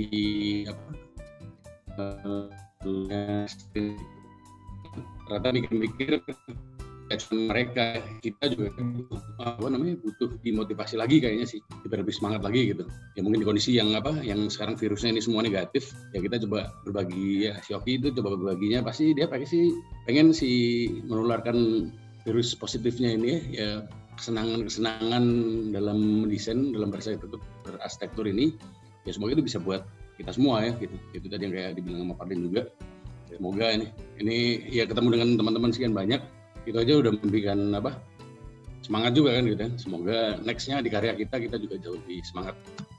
Terima kasih semuanya. Siap, thank you Pri. Ini ide dari Ari Pri untuk anak muda, generasi muda ya Pri ya. Gila, akhirnya lu berguna juga ya Pri.